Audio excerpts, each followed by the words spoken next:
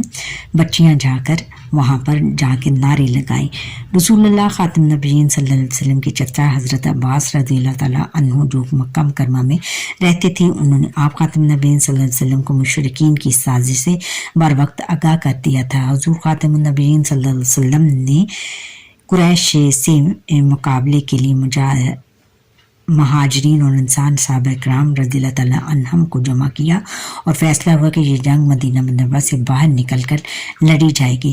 آپ خاتم النبیین صلی اللہ علیہ وسلم کے چچا حضرت عباس رضی اللہ تعالیٰ عنہ جو کہ مکہ مکرمہ میں رہتے تھے، اور انہوں نے تمام کفار کی جو سازش کر رہے تھے، آپس میں جو گٹھ جوڑ کر رہے تھے مسلمانوں کے خلاف، ان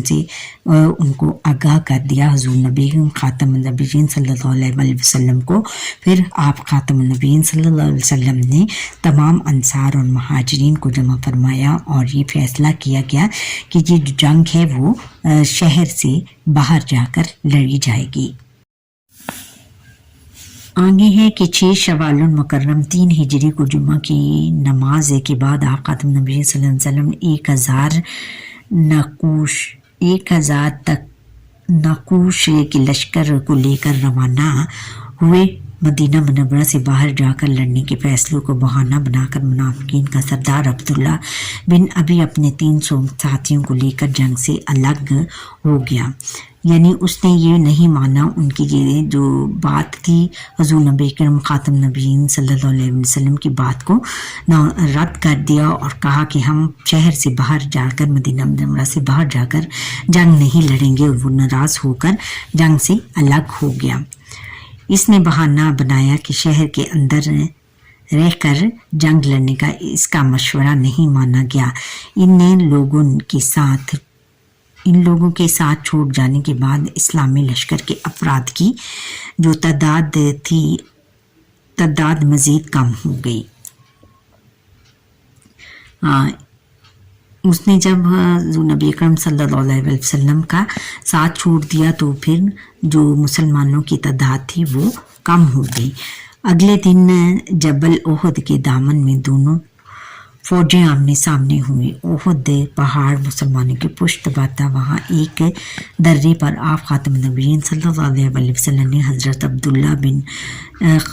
خبیر رضی اللہ تعالیٰ عنہ کی قیادت میں 50 تیر اندازوں کا دستہ مقرر کیا تاکہ دشمن اس راستے سے میدان جنگ میں نہ آ سکیں۔ درہ کس کو کہتے ہیں؟ دروازے کو کہتے ہیں۔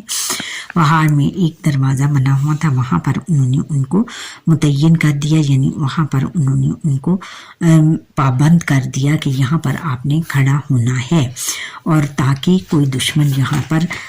ہم پر حملہ نہ کر سکے چوری چھپے۔ آپ خاتم النبیین صلی اللہ علیہ وسلم نے ان مجاہدین کو تاکید کی جب تک حکم نہ ملے اس جگہ کو ہرگز نہیں چھوڑنا۔ جنگ کے شروع میں ہی مسلمان غالب آ گئے اور کچھ دیر بعد کفار شکست کر فرار ہونے لگے۔ مسلمان سمجھے کہ وہ جنگ جیت گئے ہیں،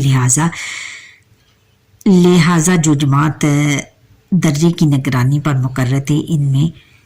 اس میں چند مجاہدین کے علاوہ باقی نے اپنی جگہ چھوڑ دی۔ کافر فوج نے اس موقع کو غنیمت سمجھتے ہوئے اس درے پر قبضہ کر لیا اور مسلمانوں پر دوبارہ حملہ آور ہو گئے۔ اس دوران میں یہ افواہ بھی اڑا دی گئی کہ حضور خاتم نبیین صلی اللہ علیہ وسلم نعوذ باللہ شہید کر دیے گئے ہیں۔ اس افواہ نے مسلمانوں کے حوصلے پست کر دیے، یعنی ان کے حوصلے ٹوٹ گئے جب لوگ ادھر ادھر بکھر گئے۔ البتہ کچھ صحابہ کرام رضی اللہ تعالیٰ عنہم کی نبی پاک خاتم نبیین صلی اللہ علیہ وسلم کے ساتھ رہے اور آپ خاتم نبیین صلی اللہ علیہ وسلم کی حفاظت کا فریضہ سر انجام دیا، یعنی فرض سر انجام دیا، ان کی حفاظت پر لگے رہے، ان کی حفاظت کرتے رہے۔ ان صحابہ کرام رضی اللہ تعالیٰ عنہم میں حضرت علی کرم اللہ وجہہ، حضرت حمزہ رضی اللہ تعالیٰ عنہ اور حضرت طلحہ بن عبید اللہ رضی اللہ تعالیٰ عنہ خاص طور پر قابل ذکر ہیں۔ اس دوران میں رسول اللہ خاتم النبیین صلی اللہ علیہ وسلم کے داندان مبارک شہید ہوئے اور بہت سے مسلمانوں نے جامِ شہادت نوش کیا، جام شہادت نوش کیا، بہت سے مسلمان شہید ہوئے، جن میں حضرت حمزہ رضی اللہ تعالیٰ عنہ بھی شامل تھے، یعنی آپ کے چچا حضور نبی اکرم صلی اللہ علیہ وسلم کے چچا، جن کا بعد میں وہ ہندا نامی ان کی کافروں کی ایک لیڈی تھی، وہ اس نے ان کا کلیجہ، نعوذ باللہ، کلیجہ چیر کر کھایا تھا۔ یہ بہت بڑی ایک بات تھی مسلمانوں کے لیے، ایک بہت نازیبہ بات تھی۔ غزوہ احد میں دلیری و جان نثاری کا مظاہرہ کرنے پر رسول اللہ خاتم النبیین صلی اللہ علیہ وسلم نے حضرت طلحہ بن عبید اللہ رضی اللہ تعالیٰ عنہ کے بارے میں فرمایا تھا کہ یہ دن تو طلحہ کا تھا۔ اس دن یعنی حضرت طلحہ بن عبید اللہ رضی اللہ عنہ نے حضرت حمزہ رضی اللہ تعالیٰ عنہ کے بعد بہت زیادہ بہادری دکھائی، اور حضور نبی کریم خاتم النبیین صلی اللہ علیہ وسلم نے فرمایا کہ یہ دن طلحہ کا تھا، کہ انہوں نے اس دن بہت زیادہ بہادری کا کام دکھایا۔ جب مسلمان مجاہدین کو معلوم ہوا کہ رسول اللہ خاتم النبیین صلی اللہ علیہ وسلم محفوظ ہیں، تو وہ آہستہ آہستہ دوبارہ جمع ہونا شروع ہوئے اور کفار کا ڈٹ کر مقابلہ کیا، بہت بہادری سے مقابلہ کیا۔ مسلمان کی بہادری اور جذبے کو دیکھ کر کافروں نے لڑائی سے پیچھے ہٹ جانے میں ہی عافیت سمجھی اور میدان جنگ چھوڑ کر مکہ مکرمہ روانہ ہو گئے۔ اس جنگ میں مردوں کے ساتھ ساتھ خواتین نے بھی بہت بہادری دکھائی۔ حضرت عائشہ صدیقہ اور حضرت ام سلمہ رضی اللہ تعالیٰ عنہما زخمیوں کو پانی پلاتی اور ان کی مرہم پٹی کرتی تھیں۔ اچھا، نتائج ہیں اس غزوے کے، غزوہ احد میں 70 مسلمان شہید ہوئے، جبکہ کافروں کے 22 آدمی مارے گئے۔ اس جنگ سے مسلمانوں کو قیامت تک کے لیے یہ سبق حاصل ہو گیا کہ رسول اللہ خاتم النبیین صلی اللہ علیہ وسلم کی ہدایات کو فراموش کرنے اور نظم و ضبط کو چھوڑنے سے کتنا نقصان اٹھانا پڑتا، کیونکہ اگر درے پر مقرر لوگ درہ نہ چھوڑتے تو مسلمان پر جنگ بآسانی جیت جاتے اور جانی نقصان بھی نہ ہوتا، اور اس لڑائی میں نافقین کھل کر سامنے آ گئے اور ان کی وجہ سے مسلمانوں کو جو نقصان ہو رہا تھا وہ ختم ہو گیا۔ غزوہ احد مسلمانوں اور کافروں کے درمیان برپا ہونے والا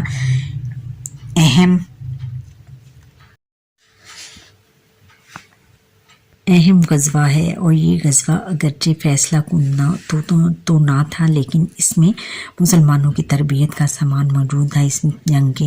نے ثابت کر دیا کہ رسول اللہ خاتم النبیین صلی اللہ علیہ وسلم کی اطاعت نہ کرنے کی صورت میں ناقابل تلافی نقصان ہو سکتا ہے، یعنی اس میں مسلمانوں کی غلطی کو